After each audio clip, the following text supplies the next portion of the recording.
SER Podcast.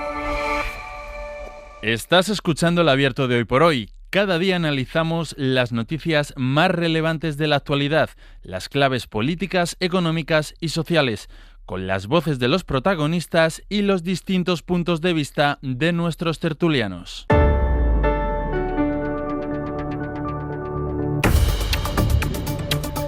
Vamos a por el último abierto de la semana. Hoy es viernes 19 de junio, a las puertas de un fin de semana que tendrá sobre todo el domingo, nos decía Jordi Carbó a primera hora, picos de temperatura que en el interior peninsular estarán e incluso podrán estar por encima, superando los 40 grados.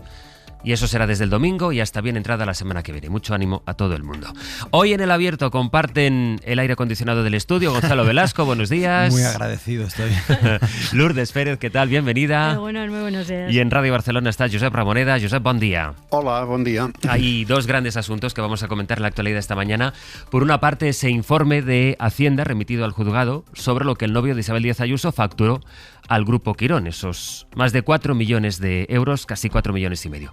Y luego los audios que conocimos, que están pudiendo escuchar la antena de la SER desde ayer, cuando empezó, hora 25 a las 8, con la declaración ante el juez del expresidente Rodríguez Zapatero. Decíamos esta mañana que no es lo mismo que lo hubiéramos leído, que nos lo hubieran contado, que poder escuchar de qué tenor y cómo fue el tono del interrogatorio del juez Calama, sus preguntas, cómo se ve aquello que no le cuadra al juez y también las respuestas de Rodríguez Zapatero.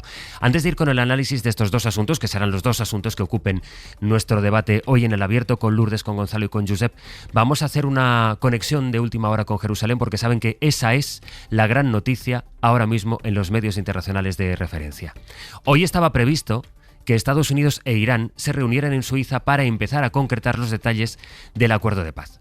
El acuerdo por el que en teoría acaba la guerra que ha matado a más de 7.000 personas sobre el terreno y que está disparando los precios, que ha disparado estos meses los precios de los carburantes y los precios en general. Ese acuerdo está firmado. Lo firmaron, de hecho, antes de hora, de forma telemática. Trump incluso lo firmó en Versalles, mientras le recibía Macron. Por el miedo, entre otras cosas, por el miedo de que Netanyahu lo boicoteara. Netanyahu ha seguido atacando el Líbano, que es una condición que había pedido Irán que dejara de hacer Israel. Estados Unidos ha subido el tono contra Netanyahu, pero Netanyahu está dispuesto a ignorarlo todo. Y el hecho es que esta madrugada, poco antes de las 7, Suiza ha anunciado que se suspenden las conversaciones previstas para hoy en Ginebra. En Jerusalén, Nuria Garrido, buenos días, Nuria. ¿Qué tal? Buenos días. Han seguido esos ataques y, de hecho, el último balance del gobierno libanés, nos decías a las 8, es que Israel solo esta madrugada ha matado al menos a 15 personas en el sur del Líbano. Así es, lo que ha hecho Israel esta madrugada es intensificar sus ataques contra el sur del Líbano y además también han intentado avanzar terrestremente hacia la ciudad de Nabatille. Hezbollah lo que ha dicho es que se han producido combates y que ellos han repelido este avance, pero es evidente que Netanyahu quería que hoy no se produjeran esas conversaciones. Lo veníamos contando desde principios de semana y es curioso, ¿no?, que precisamente esta madrugada hayan intensificado estos ataques. Lo que tenemos ahora es que estas conversaciones, que iban a ser muy importantes este viernes para avanzar en un acuerdo que de momento solo se ha firmado y que de momento solo va a permitir esa reapertura del estrecho de Hormuz, no se van a producir. Y sobre todo lo que estamos viendo también es que el gobierno israelí sigue empeñado en ponerse también complicaciones con Estados Unidos, su gran aliado, ¿no? Vamos a escuchar a Netanyahu como ayer volvía a decir que sus tropas no se van a ir del sur del Líbano.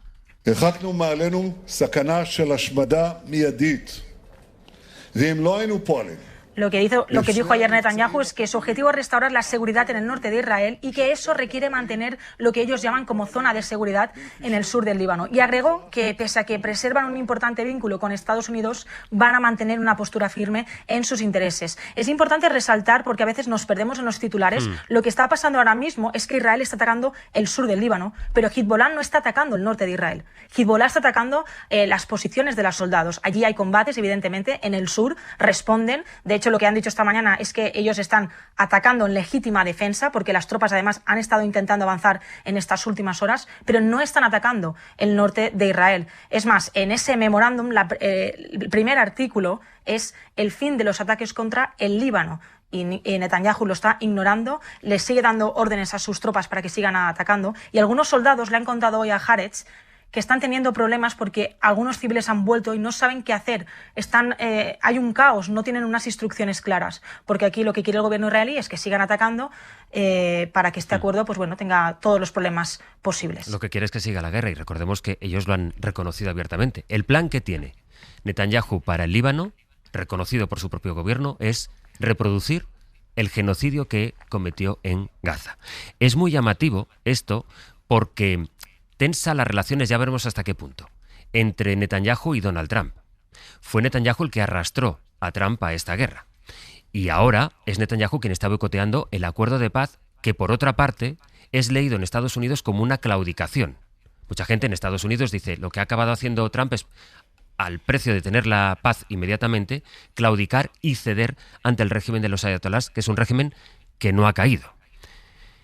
Ha dicho J.D. Vance, el vicepresidente de Estados Unidos, esta madrugada, dice, si yo formara parte del gobierno de Israel, no estaría atacando al único aliado poderoso que me queda en todo el mundo. El llamamiento, la advertencia, es bastante contundente. Pero luego, Vance ha puesto nombre a los ministros, los más ultras del todo el gabinete de Netanyahu, el de Finanzas y el de Seguridad Nacional. Esto ha sido lo que ha dicho el vicepresidente de Estados Unidos al New York Times. Dice, Ben-Gvir y Smotrich han criticado el acuerdo. La pregunta es, ¿cuál es exactamente vuestra propuesta? Sois un país, le dice Estados Unidos a Israel, sois un país de 9 millones de habitantes. No podéis resolver todos y cada uno de vuestros problemas de seguridad simplemente matando a gente. Así es como están ahora mismo las cosas. Hoy, en principio, iba a ser el día en que se escenificara un acuerdo que, por miedo a que Netanyahu lo boicoteara, ya está firmado de forma telemática. La cosa es que siguen los ataques en la zona, que Israel sigue atacando el sur del Líbano y que las conversaciones de paz que hoy tenían que empezar en Suiza han quedado suspendidas, según ha anunciado Suiza, poco antes de las 7 de la mañana. Iremos conectando, Nuria, si es que hay novedad en el curso de la mañana. Un abrazo. Un abrazo, hasta luego.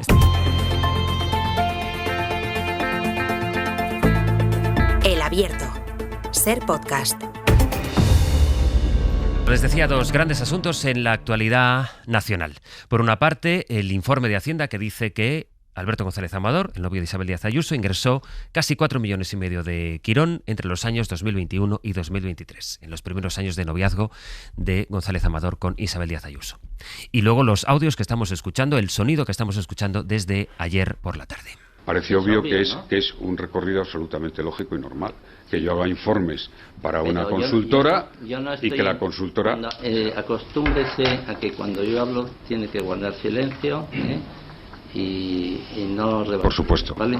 Este interrogatorio del juez José Luis Calama al expresidente José Luis Rodríguez Zapatero. En mi etapa como expresidente he realizado una intensísima tarea. Sí, pero es que eso no, señor Zapatero, no lo pongo en duda.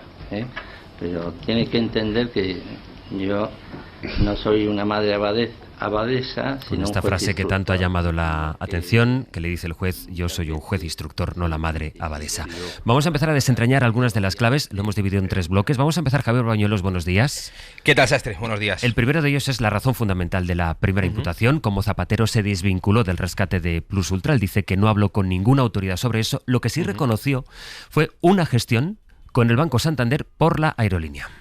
Sí, el juez Calama Sastre le hizo retroceder al origen de todo, pero el expresidente Zapatero tuvo algunas lagunas. No recordó, por ejemplo, cuándo fue la primera vez que su amigo Julio Martínez le habló de Plus Ultra.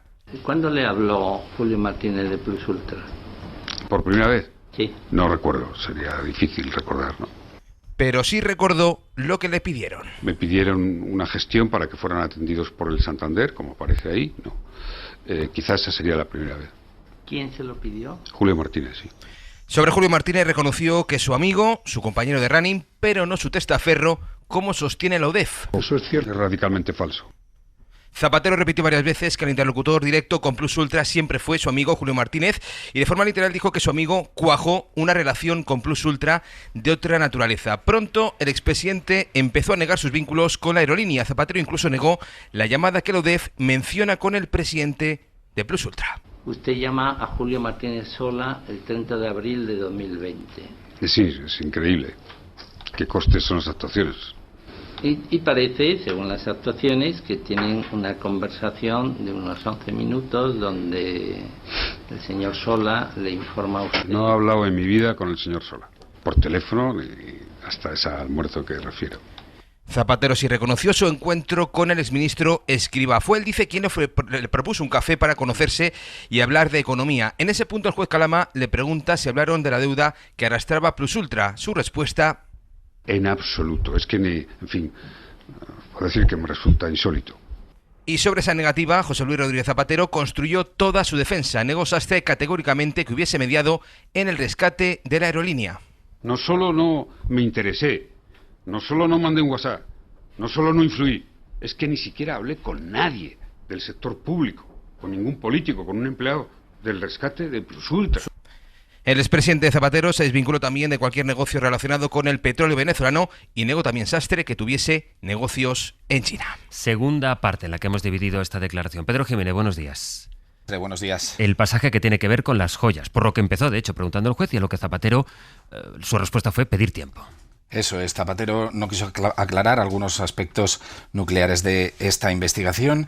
En algún pasaje se escudó en los no recuerdo, como contaba Javier Bañuelos, y en otros en su estrategia de defensa, como ocurrió cuando el juez Calama le preguntó por estas joyas, valoradas en 1,3 millones de euros, que la policía encontró en una caja fuerte de su despacho. Este hallazgo ha llevado a Calama a abrir una pieza separada por presuntos delitos fiscales y de contrabando. El expresidente está reuniendo las pruebas para demostrar su inocencia en este punto. Pidió aplazar el interrogatorio en todo lo tocante al ajuar, pero el juez no se lo permitió y pasó esto. ¿Qué le iba a decir? El tema de las joyas, no sé qué previsión de tiempo manejan para estar en disposición de poder declarar. 1 semana, 10 días, como máximo. Y entre esas pruebas, el entorno de Zapatero trabaja en otra pericial que valore las joyas, porque sostienen que el valor no es el mismo ahora que hace 20 años, que fue cuando la recibió. Esto es lo que vino a decir también el otro día Luis Arroyo cuando dijo: esta es la tasación que tiene el juez, pero hay tasaciones alternativas, dijo. Aunque quizá lo más interesante, o bueno, lo que más llama la atención al escucharlo, son las disputas o enfrentamientos de alguna manera que tuvieron Zapatero y el juez Calama. Isabel Vega, hola de nuevo. ¿Qué tal? Buenos días. Algo que, Isa, se vio en varios puntos del interrogatorio.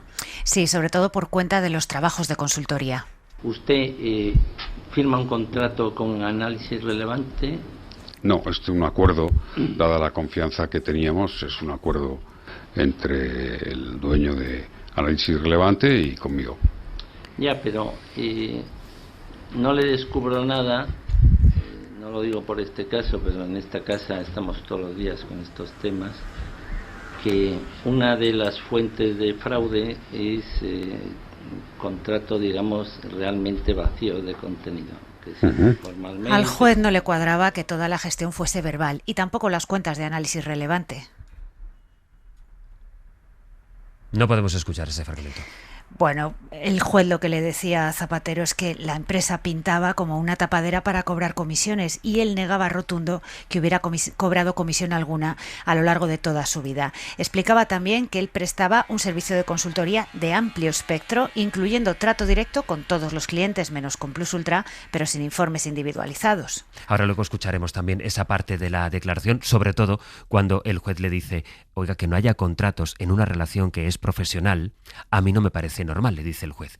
Y acaba diciéndole el propio magistrado: no me lo parece a mí, ni tampoco a la agencia tributaria. Ahora lo iremos comentando. Isabel Vega, Pedro Jiménez, Javier Bañuelos, gracias a los tres. Un abrazo. Vamos a empezar, Gonzalo, por esta última parte, precisamente, que es aquello que se demuestra en nuestros audios. Aquí se puede subrayar claramente qué es lo que exactamente no le cuadró de su declaración al juez Calama. Pues tenemos que seguir esperando. No sé si decir que con confianza o con un acto de fe, pero realmente hay que ponerse en la posición de, efectivamente, un cierto escepticismo crítico. Es cierto que esa justificación de informes orales pues no suena bien a usos y prácticas de los trabajadores y ciudadanos normales. Es cierto que puede haber una tasación alternativa de la cuestión de las joyas y podemos estar a la espera, pero el hecho de que haya un silencio resulta especialmente significativo. ¿Por qué? Porque quizás hace 20 años vivíamos en un mundo distinto, algo así ha dicho el presidente del gobierno. Ahora luego escucharemos Miguel Ángel Sebastián, que fue ministro también de José Luis Rodríguez Zapatero, aludió a algo así en televisión ayer, pero bueno, la ética existía desde hace mucho tiempo y el rigor público a la hora de aceptar ciertas prebendas y ciertos regalos, pues es algo que muchos funcionarios y muchos empleados públicos llevan manteniendo desde entonces. Hay que insistir, aquí hay muchos planos, está el plano jurídico, está el plano ético, está el plano mediático, ¿no? En el plano jurídico es en el que tenemos que ser más prudentes y vamos a esperar. Pero en el plano ético y mediático hay que recordar que el prestigio que se le atribuye a José Luis Rodríguez Zapatero en realidad es retrospectivo. Es decir, él no salió bien del gobierno. De hecho, toda la generación que formó lo que es el espacio a la izquierda del PSOE actual se formó en oposición al gobierno de Zapatero. Hay que recordarlo. Porque sí hubo reconocimiento de algunos logros en materia civil, pero en términos económicos era el momento en que se consideraba que había una asimilación absoluta a la derecha. Fue después cuando, por comparación con la actitud soberbia de los otros expresidentes del gobierno, y por su apoyo a políticas de izquierda mucho más netas de las que él pudo implementar cuando era cuando presidió el gobierno, cuando realmente ese prestigio se forjó. Y se forjó por esa suerte de transparencia ética, por esa idea de parecer ser una persona más normal de lo que eran José María Aznar y Felipe González. Y por lo tanto, conocer que no tiene una justificación inmediata a cosas que los podría tener, que podrían tenerlo, ¿no? Pues realmente genera una suspicacia en la ciudadanía y judicialmente puede que a lo mejor haya cuestiones, no sé, que no sean delito. Si recibió esos regalos por parte de gobernantes cuando él era un presidente y se las trajeron aquí, parece que no hay tráfico pero, en fin, hay un juicio que cuesta no hacer, la verdad. Lourdes.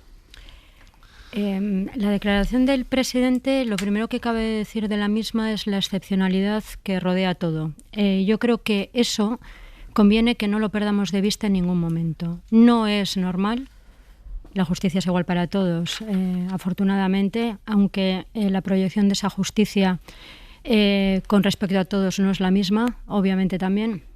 Pero no podemos acostumbrarnos a algo que no es normal. No es normal ver a un expresidente del gobierno sentado ante un juez instructor nada más y nada menos que de la Audiencia Nacional, y no es normal escuchar su voz declarando ante ese magistrado. A mí es una cosa que ayer, como periodista, llevamos muchos años.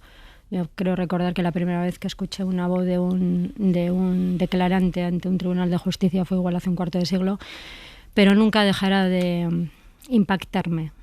Porque aunque creo que es la transparencia y que esto se tiene que saber, y no he compartido, por ejemplo, que no se retransmitiera íntegro el juicio del caso Ábalos ni otros casos con clara proyección pública por decisión de los magistrados en aras de una protección de la ciudadanía que no sé muy bien a qué responde, no deja, insisto, de conmoverme algo que es un acto en realidad muy íntimo, ¿no? Cuando uno declara ante un juez instructor acusado por delitos penales. Dicho esto, la panoplia de acusaciones a las que se enfrenta Zapatero, además de graves, es muy amplia. Pero hay algunas cosas que a la ciudadanía, que quizás son las más accesorias, le llegan antes que otras que puedan ser las más gravosas. Un expresidente del gobierno, y luego podemos hablar de a qué se pueden dedicar los presidentes del gobierno cuando dejan su cargo con 40 y pocos años en algunos casos y cuando tienen vida profesional y sobre todo capacidades por delante, pero ese es otro debate. Un expresidente del gobierno no puede vender, entre comillas, sus conocimientos, su consultoría, su hoja de contactos sin un contrato. Y en segundo lugar, el tema de las hijas ya es particularmente delicado porque son sus hijas y no está claro algo que es muy severo, que si se intentó hacer que ellas trabajaran y esto acaba como acaba con un enredo judicial que ya veremos cómo termina, o si realmente su empresa se utilizó como pantalla para la comisión de pretendidas irregularidades. El otro asunto es el de las joyas, y el de las joyas me temo que ya no tiene fácil salida. Porque si se hubiera dicho la verdad desde el principio, quizás el golpe hubiera sido parable. Como desconocemos cuál es la verdad de lo que ha ocurrido, ya nada va a resultar, puede resultar quizás creíble en términos jurídicos. En términos de opinión pública, el daño para la imagen de Zapatero creo que está hecho y es difícilmente reparable, porque eso sí se puede explicar con cierta facilidad y sin necesidad de esperar a la declaración judicial. ¿Qué hacían esas joyas guardadas en una caja fuerte? ¿Cuál es su procedencia y si se ha tributado o no por ellas? Sobre el papel era lo más sencillo de todo lo que podía hacer el expresidente para explicarse. Josep. Sí, vamos a ver, aquí hay bastantes cosas. No, yo no he entendido nunca la importancia de esta idea que ha ido cundiendo de que Zapatero había sido como un presidente ejemplar, digamos. Yo más bien siempre he tenido la sensación que era un presidente y ahora una figura pública de perfil bajo. Y probablemente sobre el perfil bajo, sobre lo que de alguna manera se ha estado protegiendo o se ha estado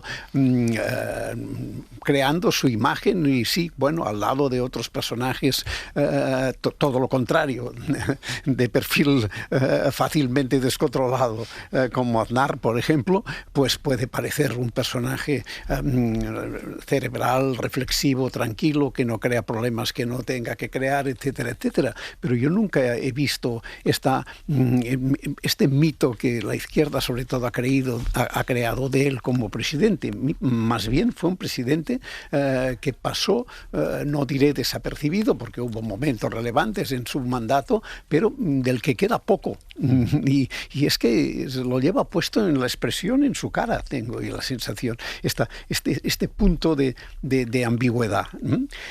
Después me gustaría saber qué es lo que entiende cuando se refiere a su momento como un mundo distinto.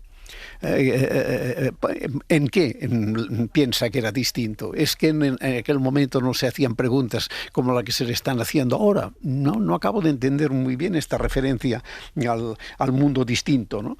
Y sobre todo una cosa que me parece la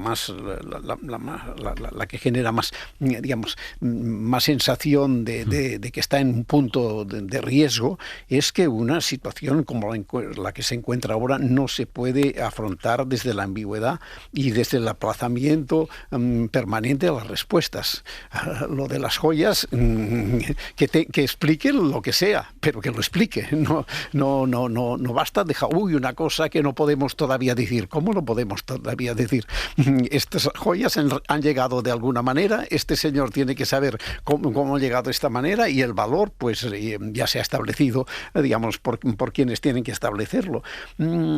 Todo esto configura una actitud que, quierase o no, pues resulta sospechosa, y que vaya una declaración y empezando por decir que de las joyas no habla porque todavía no lo tiene suficientemente estudiado, pues me parece inquietante.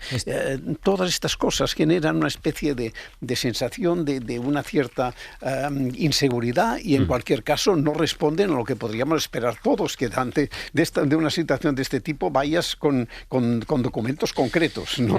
Ahora, a mí lo que no me gusta nada aquí tampoco es el otro lado, es decir, que un juez diga yo no soy instructor, yo soy instructor, no soy una madre abadesa. Perdone, pero esto sí que es una cosa que me resulta, digamos, una expresión sospechosa, que no crea confianza con la persona que la firma. Ahora seguimos en eso, ahora seguimos por ahí, porque hay un plano jurídico, un plano ético, como decía Gonzalo, y hay también un plano político. Ayer reiteró su apoyo al expresidente Zapatero, el presidente del gobierno, Pedro Sánchez.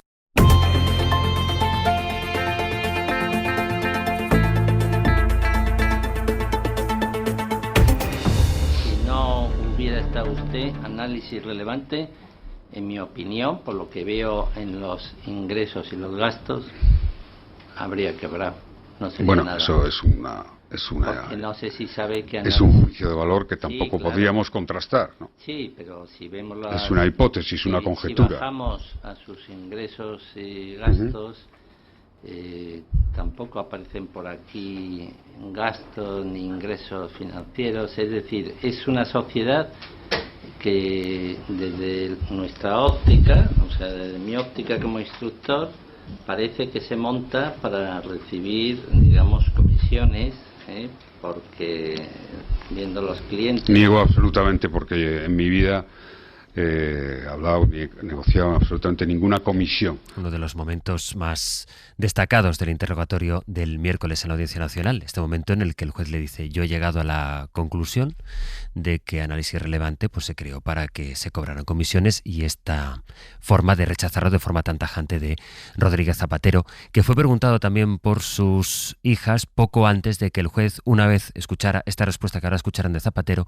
tomara la decisión de imputarlas a ellas y a la secretaria también del expresidente. Le propuse al señor Julio Martínez que podían mis hijas prestar una colaboración formal con análisis relevante. Después de esta declaración, el juez decidió imputar a las hijas de Zapatero. Poco antes de que escucháramos esta secuencia de audios, el presidente del gobierno fue preguntado en Bruselas por si mantenía el apoyo cerrado a Rodríguez Zapatero. Ana Fernández Vila, buenos días. ¿Qué tal? Buenos días. Y Sánchez respondió que ha estado hablando con Zapatero y que sí, mantiene ese apoyo. Sí, Sánchez dio ayer un salto significativo en su apoyo a Zapatero. Tras la declaración del expresidente y tras esas nuevas imputaciones, no solo no recoge cable el gobierno del presidente, sino que no solo no se distancian, sino que ayer Sánchez reveló, por ejemplo, que todo este tiempo ha estado en contacto con él. He hablado con el presidente Zapatero durante todos estos días, le he trasladado mi ánimo personal, confiamos en su inocencia, por supuesto respetamos la labor de la justicia y, lógicamente, pues empatizamos con la situación que ahora mismo está atravesando su familia con la imputación de sus hijas. Hizo mucho hincapié Sánchez en ese mensaje de empatía por la imputación de las hijas de Zapatero, precisamente ahora que estamos a la espera de la sentencia del juicio al hermano del presidente y de ver si el juez Peinado le impone a su mujer medidas cautelares. Sánchez le trasladó todo el respaldo y la confianza del PSOE a Zapatero, toda la confianza en su inocencia, y confirmó también Sastre que están dispuestos a esperar a que pueda demostrar la verdad, a que presente todas las pruebas que necesite. Y vino a pedir cierta comprensión el presidente del gobierno en torno al asunto de las joyas, diciendo que, como lo podamos ver ahora, no es lo mismo que en la España de aquel momento. Sí, Sánchez entró en el asunto de las joyas que hasta ahora el gobierno se había negado a comentar. Sánchez restó importancia a la posibilidad de que fueran regalos que recibió mientras era presidente y después decidió conservar en vez de entregarlos a patrimonio. Eran otros tiempos, vino a decir ayer el presidente. Yo creo que también hay que ser conscientes de que la España de 2007 no es la España de 2026, ni la legislación de hoy es la legislación de 2007. Y bueno, vamos a esperar a ver las aclaraciones que haga el presidente Zapatero al respecto, ¿no? E incluso Sánchez abonó la teoría de que el expresidente quizás no era consciente del valor real actual de esas joyas. Hemos recibido, por supuesto, todos los presidentes de gobierno regalos. Algunos ni sé cuáles son, porque evidentemente... En definitiva, Sastre, un cierre de filas total en un claro intento del presidente de disipar cualquier amago de cuestionamiento interno tras las dudas que empezaron a aflorar en el PSOE la semana pasada. Ahora está por ver, eso sí, el impacto que tendrán en las filas socialistas estas grabaciones de la declaración de Zapatero ante el juez. Ana, muchas gracias. A ti. ¿Qué impresión te merece, Josep, esta reacción del presidente del gobierno? Es que es curioso, ¿no? Apela como el propio Zapatero. Eran otros tiempos. ¿Qué significa esto de eran otros tiempos? Significa que eran tiempos que había pues un tipo de cosas así, en un territorio de la ambigüedad, porque todos, tanto Zapatero como el presidente, pues lo están regando todo con una sensación de ambigüedad, ¿no? De como si no fuese imposible llegar a las cosas concretas.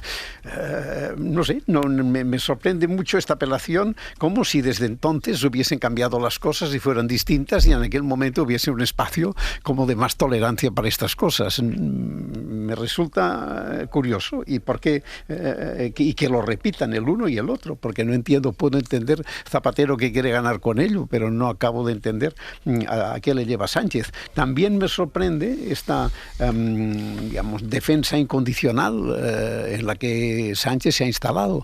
Una cosa cosa es una complicidad con una persona con la que puede tener una buena relación y tal, y otra, cuando hay una serie de cosas sobre la mesa que no son evidentes, que no están claras de una manera que sea, aquí hay una operación falsa, induida, no. Hay cosas llenas de oscuridades, y lo de las joyas me parece que es flagrante y cuesta entender que no se haya podido despejar mucho más deprisa en un sentido o en otro, ¿no? A mí la verdad es que me asombra mucho estas declaraciones, ¿no? Yo recomiendo la columna, siempre la recomiendo, pero esta semana más, es pertinente para lo que hablamos de Najat El-Hachmi en El País, en el que alude a esta cuestión y a cómo, no hace falta que se instalase el término compliance, que es el que se usa en las empresas para hablar de la deontología que se enseña a los profesionales alrededor de estas cosas, para saber que había cosas que no se debían hacer y que no se debían aceptar. Pensamos, por ejemplo, en la Casa Real, ¿no? Cómo le hemos exigido una transparencia y un rigor ético ante ciertas cosas, ¿no?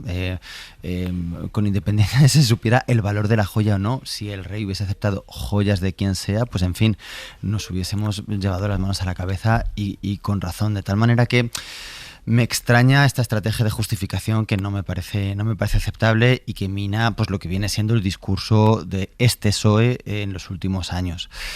Que siga intentando defender a Zapatero, el presidente del gobierno, pues claro, es que es su relato legitimador. El PSOE de Sánchez forzó una ruptura con muchos motivos respecto a la historia previa del partido, tan fuerte que tuvo en Zapatero una continuidad con la historia de la España reciente anterior, ¿no? Era su manera de mantenerse vinculado a lo que había sido el recorrido histórico del Partido Socialista, hasta el punto de que, como digo, a la izquierda del PSOE también Zapatero fue una especie de autoridad legitimadora, ¿no? En numerosas ocasiones, incluso Pablo Iglesias, ¿no?, ha mencionado a Zapatero como un interlocutor, una cierta inspiración, pese a las paradojas y las contradicciones que creo que Josep ha señalado antes y yo también, ¿no? Entonces, claro, la cuestión es que si ya se distancia también de Zapatero, la sensación de isla del PSOE sanchista, el PSOE de Pedro Sánchez, pues es muy grande, ¿no? Entonces entiendo que ahí hay un riesgo muy grande para él, pero me parece que esta estrategia de defensa es realmente sorprendente. Lourdes. Lo que pasa es que el presidente ayer decidió redoblar el riesgo que corre con este apoyo incondicional. Eso es así, es decir, no diría yo que ha atado su suerte a lo que le ocurra a Zapatero, pero sí se ha atado a Zapatero y a lo que pase a partir de ahora.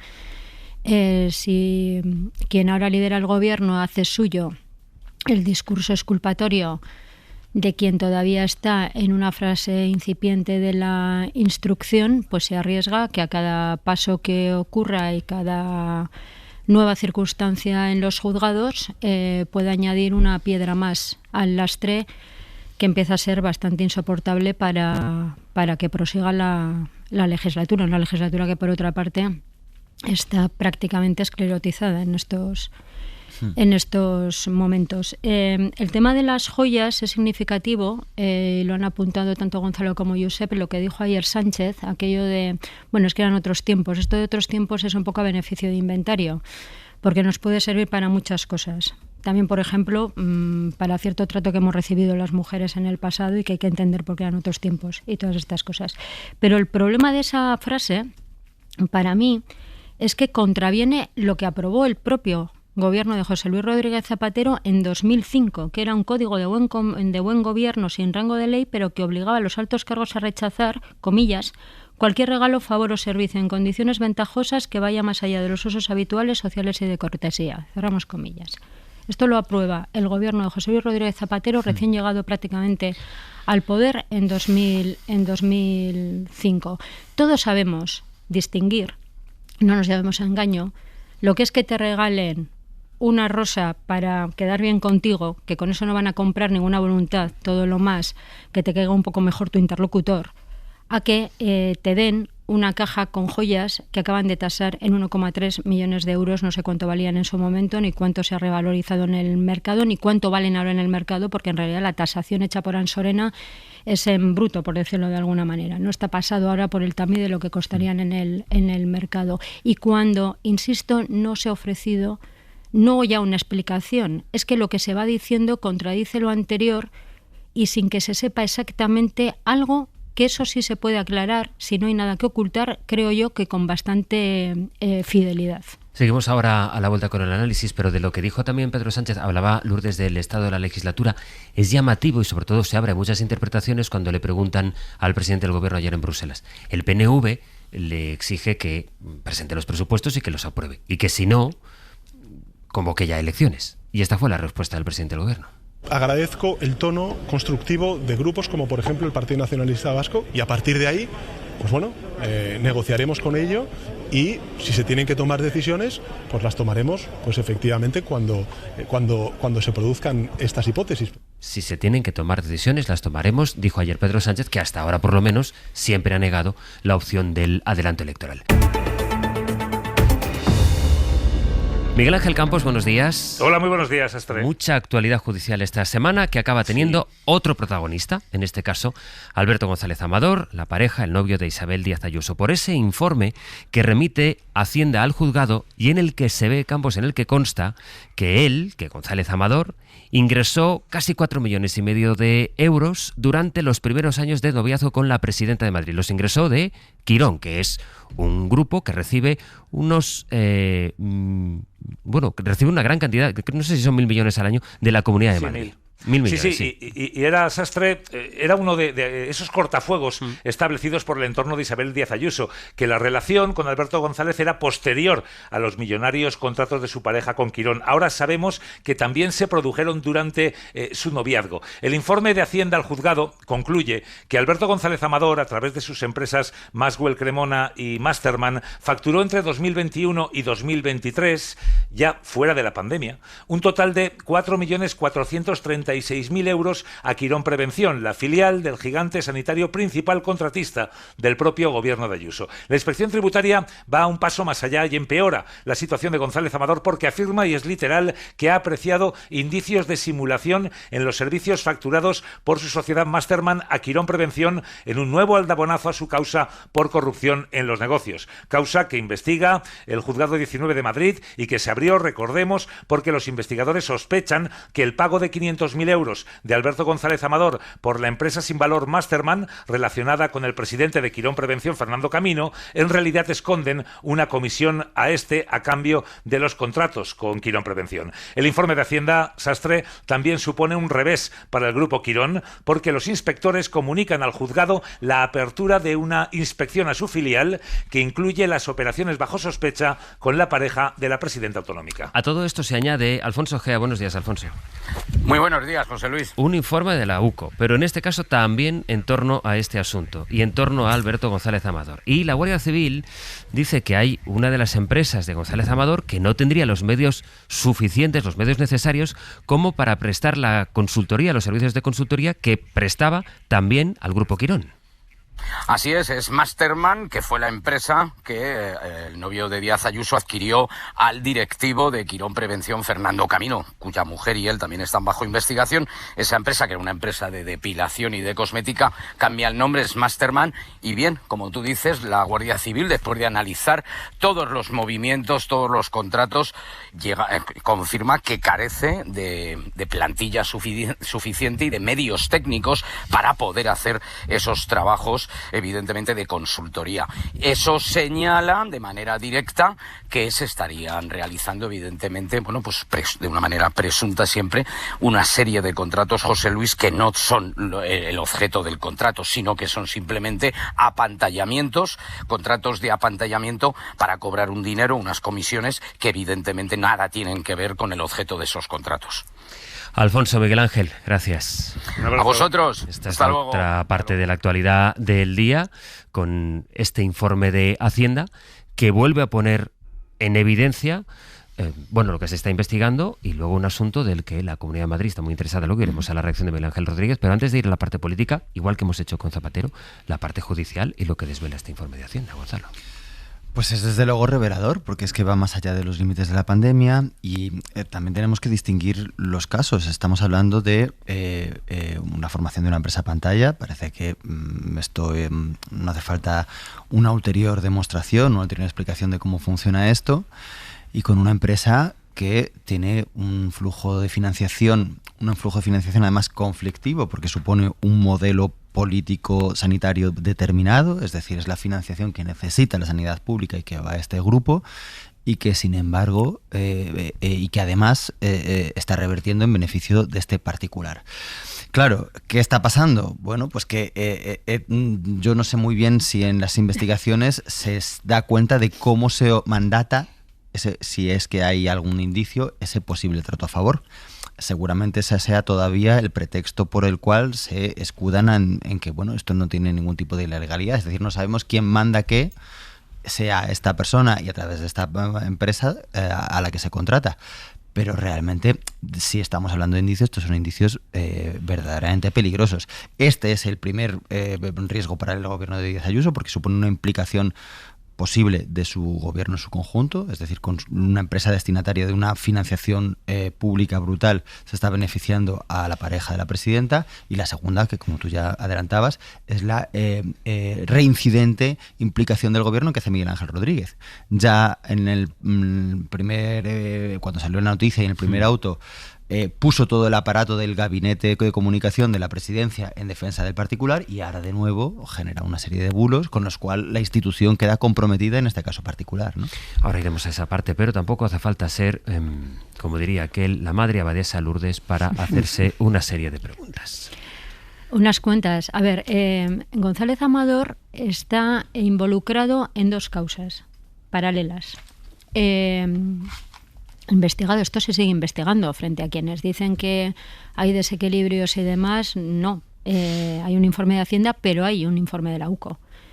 Y recordemos que le han pedido al juez y el juez lo ha autorizado. Podemos calibrar si con mayor o menor celeridad, pero está pedido las cuentas de González Amador de los últimos desde 2014, ¿no? Desde 2014.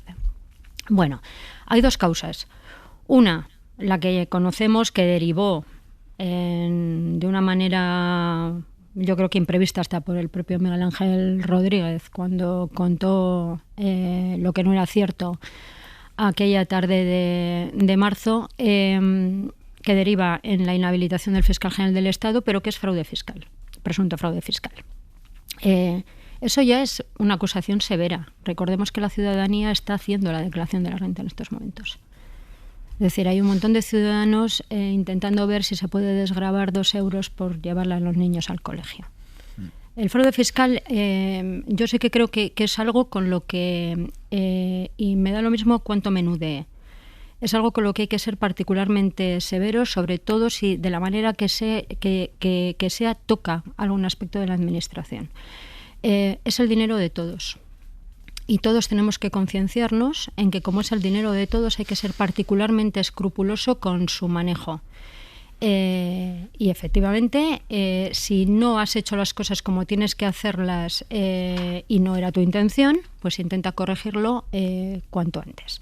Eso por un lado. El segundo caso es más vidrioso, si cabe, porque la sospecha es que González Amador pudo adquirir una empresa, un centro de estética ruinoso, que era ruinoso, a la mujer de un alto directivo de Quirón para utilizarlo como pantalla para el presunto encubrimiento de sobornos. Es decir, el circuito de las supuestas comisiones ilegales. Es una acusación también muy severa. Y eso es ahora lo que se está enjuiciando. Tiene un complicado manejo esto para Isabel Díaz Ayuso, a mi modo de ver, por 2 circunstancias. Primero, porque ella misma decidió convertir lo que denominó un asunto de un particular en algo que concierne a toda su administración, desde la primera rueda de prensa que concede con el primero de los casos, que es el fraude fiscal. Y en segundo lugar, porque difícilmente puedes tender un cordón sanitario en torno a ti si tú eres la máxima autoridad al frente del gobierno, en este caso de una comunidad autónoma, y estás conviviendo con alguien cuya actitud y lo que está ocurriendo por lo menos y cuando menos apunta a un conflicto de intereses.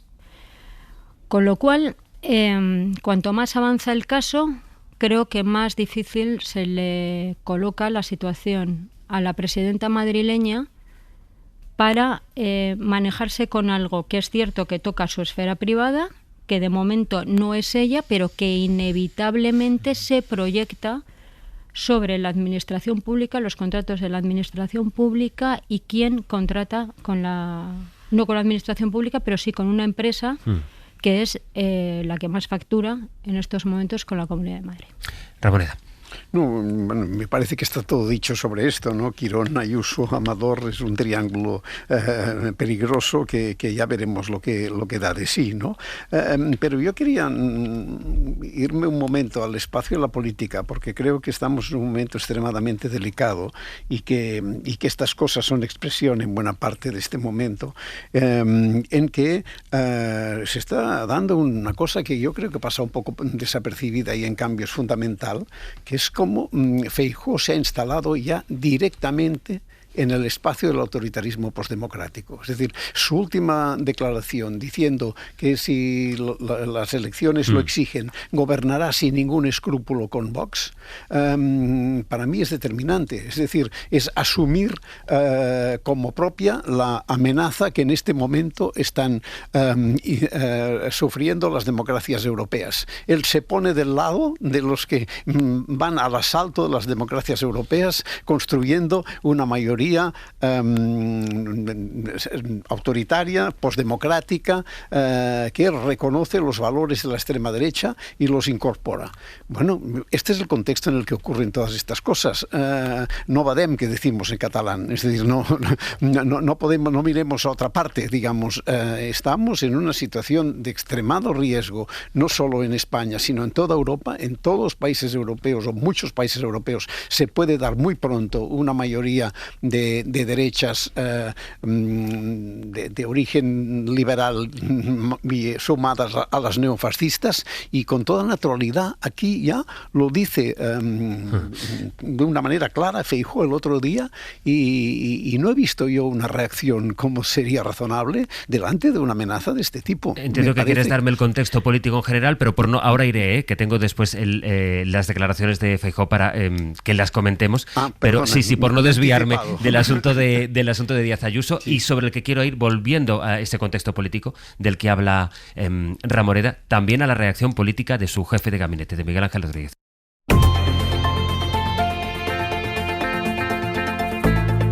El Abierto. Ser Podcast. En el Abierto hoy Gonzalo Velasco, Josep Ramoneda y Lourdes Pérez, y saludamos al jefe de contenidos de Radio Madrid, que es Roberto Torija. Hola Torija, buenos días. Hola, buenos días. De todo esto que estábamos hablando antes de irnos a publicidad, este informe de Hacienda, el informe de la UCO sobre las sospechas en torno a una de las empresas de Alberto González Amador. En cuanto empezó a salir, sobre todo la información del informe de Hacienda, la reacción de nuevo de Miguel Ángel Rodríguez fue decir que todo era mentira. Lo que pasa es que él niega una supuesta información que no era la de ayer, es decir, niega una cosa que no es de la que se está hablando en este informe de Hacienda. Sí, lo que hace Miguel Ángel Rodríguez es mezclar todo para intentar que nada se entienda. Para empezar, lo reduce a una información periodística que califica como una insidia obvia, que hablamos de dos informes, uno de la Guardia Civil, otro de la Agencia Tributaria, que ya están en el juzgado. La oposición quiere poner el foco donde hablábamos ahora, en los pagos que hace cada año el gobierno de Isabel Díaz Ayuso al Grupo Quirón. Exigimos la dimisión inmediata de la señora Ayuso. Coge el dinero de todos los madrileños, se lo da a una empresa privada de sanidad que se llama Quirón, que luego se lo devuelve a la señora Ayuso a través de su novio. Y a partir de aquí viene la segunda vía de desinformación de Rodríguez.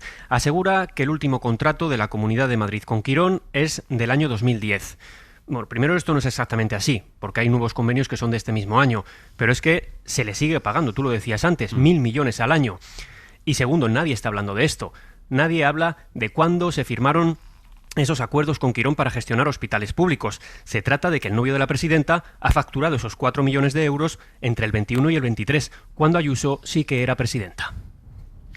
Roberto, gracias. Hasta luego. Escuchábamos las declaraciones del líder de los socialistas madrileños en esta declaración, en esta crónica de nuestro compañero Roberto Torija, del ministro Óscar López, pidiendo explicaciones y la asunción de responsabilidades de Díaz Ayuso. De la reacción de Miguel Ángel Rodríguez, ¿alguna sorpresa, Lourdes? No, el problema es que dijo ayer que todos van a ir para adelante, que todo esto es para tapar que la mujer del presidente del gobierno, el hermano del presidente del gobierno, que igual que el fiscal general, que todo el mundo va a ir para adelante. Bueno, yo cada vez que Miguel Ángel Rodríguez dice lo del palante, yo no deduzco de eso que tenga un hilo directo con el corazón de los tribunales y sepa lo que va a ocurrir. O sea, eso me parece una... Bueno, algunas cosas ha atinado bastante, con el fiscal general pero pero podíamos haber atinado todos y cada uno de nosotros que nos movemos en torno a la información y algo sabemos de alguna de las cosas. Ejemplo palmario, todo el mundo esperaba de una manera u otra la imputación de las hijas de Zapatero. Quiero decir, que a nadie se pudo llamar ayer a sorpresa porque era algo que parecía caerse de la propia lógica del procedimiento. Yo creo que ese palante él lo ha convertido en una bandera y luego como hay gente dispuesta a creerse que efectivamente está al cabo de la calle de todo, pues una cosa retroalimenta a la otra. Pero es que en todo caso alguien que es el jefe de gabinete de una presidenta, por lo tanto alguien con poder, debería abstenerse de hacer determinados comentarios públicos. Estamos entrando en un terreno desde hace bastante tiempo en la esfera de todos, en las que personas que por sus responsabilidades escalonadas, pero cada uno con la suya, deberían tener un particular cuidado en las cosas que dicen. Eso está rompiendo barreras y da la sensación de que ya se puede decir cualquier cosa en cualquier momento y de cualquier manera. El problema de que Miguel Ángel Rodríguez entre a decir algunas de las cosas que dice incide en lo que yo comentaba antes. Una de dos. O González Amador queda blindado, y eso ya es imposible, como alguien privado, como un ciudadano enjuiciado con carácter privado, que insisto, ya de esa que era bastante difícil, porque bueno, pues al final convive con quien convive y eso acaba afectando a cualquier cargo público que se vea en una circunstancia similar. Podrá parecer más o menos justo, pero esto es así.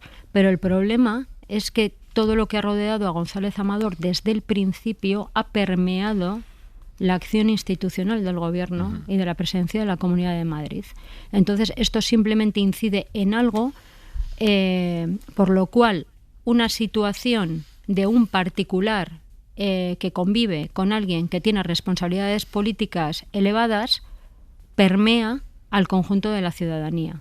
Antes decía Lourdes sobre la velocidad de las investigaciones y me venía a la cabeza unas declaraciones que hizo hace unos días la portavoz de Más Madrid en la Asamblea de Madrid, que es Manuela Bergerot. Como con toda mafia, para poder comprender la relación entre Ayuso y Quirón hay que seguir el dinero. Si la justicia investigara la relación de Ayuso con el grupo Quirón a la misma velocidad que investiga Ferraz, la presidenta no podría terminar la legislatura. Esto es sin duda un avance en esa dirección y ahí vamos a hacer todo lo que esté en nuestra mano para que la justicia haga su trabajo. Esta declaración política sobre los tiempos de la justicia. Sí, pues tiene toda la razón. Yo lo decía antes de una manera titubeante porque realmente lo desconozco, pero la idea es, ¿se ha investigado, tenemos alguna información sobre cómo ha podido llegar a pasar esto? Es decir, que este grupo tan inflado financieramente haya contratado a una empresa pantalla de González Amador, que era la pareja de la presidenta. ¿Quién ha mandado esto? Puede que a veces las cosas se produzcan porque hay climas de impunidad y hay prácticas en las que una empresa puede buscar beneficiar por la vía indirecta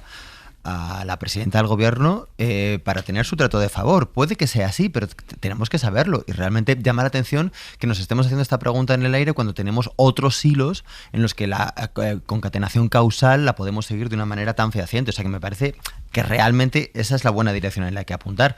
Respecto a Miguel Ángel Rodríguez, hemos dicho tantas cosas, pero hay que insistir. La suya es la estrategia del trilero. Mueves tan rápido las bolitas que al final no sabes a cuándo tienes que mirar, y esa es la confusión. Y la confusión también es que creas una suerte de sensación de equivalencia. Que se haya imputado a las hijas de Zapatero es grave. ¿Por qué? Porque, como hemos venido comentando en el tramo previo, el gobierno actual y el Partido Socialista con su dirección actual tiene un vínculo de legitimidad con esta figura, con la figura del expresidente, pero no compromete al gobierno.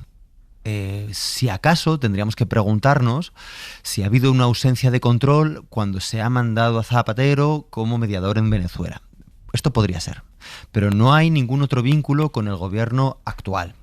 Mientras que aquí sí que estamos hablando de que el corazón del gobierno de la Comunidad de Madrid queda comprometido en un posible caso de corrupción. Entonces son casos que, aunque Miguel Ángel Rodríguez en esa estrategia de movernos la bolita hasta que no sepamos dónde mirar bien, pero en realidad lo que está haciendo parece que es más importante, o que el gobierno de la nación tendría más razones para dimitir que Díaz Ayuso, y es que es al contrario. Y eso es lo significativo de lo que este señor acaba haciendo, comprometiendo además a la institución, porque todo su aparato jurídico y comunicativo se pone al servicio de esta causa. Y por si esto concreto que ocurre en Madrid quieres circunscribirlo, Josep, a algún contexto más genérico, voy a hacer una cosa, que es escuchar qué dijo ayer Feijóo en Bruselas sobre lo que la noche de antes había dicho en El Hormiguero, esa vez en que, por primera vez, el presidente del Partido Popular admite lo que hasta hace un mes negaba su portavoz Borja Semper. Semper dijo aquí en la SER, lo dijo en Hora 25, que el PP, si tenía mayoría, gobernaría sin Vox en el gobierno.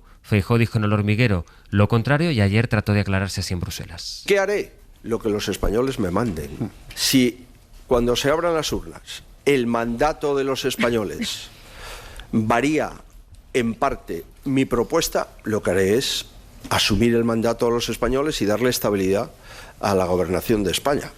Este es, Ramoneda, el contexto genérico al que apuntabas tú. Y esto es una utilización neofascista de la democracia. Los españoles me mandan que haga una cosa que yo no debería hacer, pero la quiero hacer, digamos, ¿no?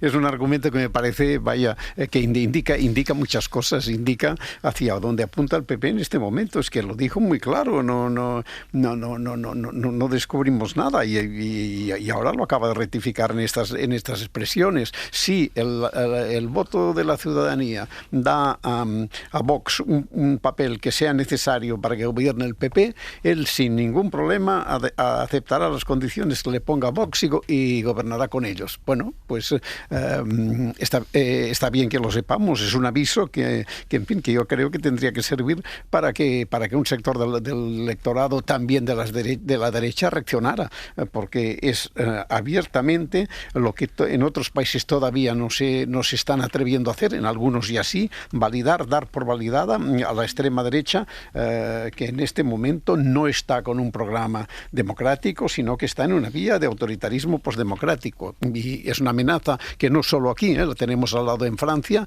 en que dentro de las próximas elecciones puede ser perfectamente que gobierne el Rassemblement National por tanto, la extrema derecha francesa, ¿no? Por tanto, es una situación de mucho riesgo y de dimensiones que superan incluso el marco español. Ayer comentábamos en la tertulia, Lourdes, que este anuncio o este giro en las declaraciones de Feijóo, porque nadie puede asombrarse de que diga, haré en la Moncloa lo que ya estoy haciendo en todas las comunidades, si no es una manera de ya ir poniendo en preaviso, reconociéndolo ante la opinión pública, con el convencimiento que tendrían en Génova de que la izquierda está desmovilizada y ni siquiera esto puede movilizar a los posibles votantes del PSOE de la izquierda. Bueno, yo en realidad es que creo que no hay giro, como creo que no lo hay en alguna interpretación que se hizo ayer de las declaraciones del presidente del gobierno en Bruselas sobre una eventual precipitación de las elecciones, que en todo caso quedó claro que, y lo dejaron claro en Moncloa, que no va a ser antes, vamos, la pretensión es que no sean antes de 2027. Hay que recordar que Alberto Núñez Feijóo salió muy airoso de un congreso que convocó, que aceleró el Congreso Nacional del PP en julio del año pasado, en el que corría riesgo. Salió muy airoso porque además le coincidió con el estallido del caso Cerdán al Partido Socialista. Empezaba el Congreso del PP con Feijóo afianzado el mismo día en el que el último Comité Federal del Partido Socialista arrancaba con la ¿Es el de Josep o es el tuyo? No, el mío no es, el mío no es. Vale, pues venga. No apunto, no señalo, pero el mío no es. No, iniciaba se abría con la renuncia de Paco Salazar por los casos de presunto acoso sexual. Ese era el cuadro el 5 de julio, si no me falla la memoria, del año pasado. ¿Qué hizo Feijóo en aquel congreso? Lo cerró diciendo que iba a gobernar en solitario, que su compromiso era gobernar en solitario, que fue muy aplaudido por los suyos y que creó la sensación de que efectivamente ese era el contexto. ¿Qué ocurrió a la vuelta del verano? Que las cosas cambiaron, que Vox no aflojó en las encuestas y que llegamos a los acuerdos con las comunidades autónomas y al famoso decálogo que servía de base o de alfombra para que los líderes territoriales, los órganos territoriales del PP pudieran llegar a los acuerdos con Vox. ¿Qué va a pasar cuando lleguen las elecciones? Pues todavía puede reajustarse alguna cosa. Yo creo que su foro interno, Feijóo sigue confiando en 150 y poder jugar a la geometría variable, pero cada vez empieza a ser más complicado. Bueno, el presidente del Partido Popular Europeo, Manfred Weber, es favorable a esta estrategia y siempre ha empujado y Feijóo se ha apoyado sobre él. Es decir, no nos tiene que sorprender, no solamente en las comunidades autónomas, también a nivel europeo vamos hacia eso.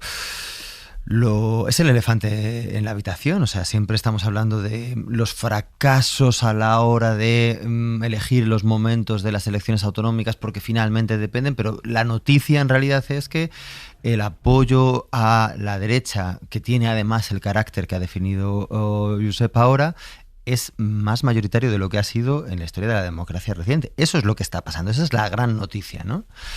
¿Qué ocurre? Pues que básicamente ¿cuál es el programa del Partido Popular? Es anunciar que van a ganar. O sea, y esto es además también una estrategia electoral. Cuando hay una percepción mayoritaria de cuál es el caballo ganador, eso no hace más que aumentar las posibilidades de ese partido, ¿no? Igual que cuando vas a una manifestación, si sabes que va a ser exitosa de antemano, te animas a ir, si no, pues te cuesta más, ¿no? Pues se llama consenso percibido. Pues esto es a lo que está jugando Feijóo. El consenso percibido es que se va a formar ese gobierno de derechas mayoritario y por lo tanto apuesta a ello. ¿Cuál es el problema de esto? Pues que como su único programa es vamos a ganar, se olvida de que Vox sí tiene un programa. Y esa es mi sensación. O sea, el Partido Popular ha diluido absolutamente cualquier objetivo gubernamental, cualquier objetivo en políticas públicas. Vox sí tiene un programa claramente definido. Entonces, en esa estrategia, la disolución del PP en su extrema derecha parece inexorable y anunciada. El Abierto.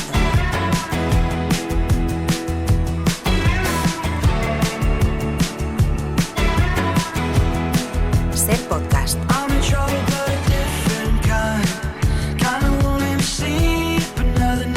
Con Pepe Rubio y Sergio Castro, buenos días. Muy buenos días. Con los que coordinados, como me gusta, con los contenidos que tenemos preparados para el magazine. Pues empezamos con la biblioteca, que empezaremos en cuestión de minutos, y tenemos un libro pequeñito, muy bonito, son 5 relatos de Sofía Balbuena, personaje secundario, que es el premio Ribera del Duero de narrativa breve de este año.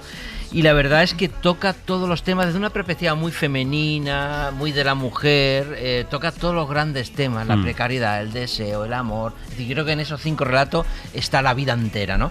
Es Sofía Balbuena, personaje secundario, pero ya saben que en esta biblioteca lo más importante son las donaciones que hacen los oyentes. 900, 100, 800. Ese libro que les gustó, que les ha marcado, que han leído 3, 4, 5 veces o una, pero ya vale. O que quieren leer. O que quieren leer y que quieren recomendar. 900, 100, 800. Ya pueden llamar. Y a partir de las 11 historias musicales con el Nobel Fernando Nera y el Nobel Iñaki Pascualera, hoy Dinner Party para Todos de Niall Horan, uno de los miembros de One Direction, su 4º disco ya en solitario, para ellos el disco de la semana. Vamos a tener en conversación y también actuando en directo a Lila Downs con su nuevo trabajo, Cambias mi mundo, lo que tú haces conmigo, Sastre. Bueno, depende de los días. Los viernes sí, hoy toca. Sobre todo. Y luego el debate. Pascualena nos propone canciones que hechas para películas ya no son lo que eran. Porque si antes eran, según él, protagonistas de las historias, personajes de las historias contadas, ahora a veces simplemente aparecen en los títulos de crédito y no tienen ninguna conexión ni importancia con la película en sí misma. Buen tema ese, sí. De momento... Bueno, perdóname.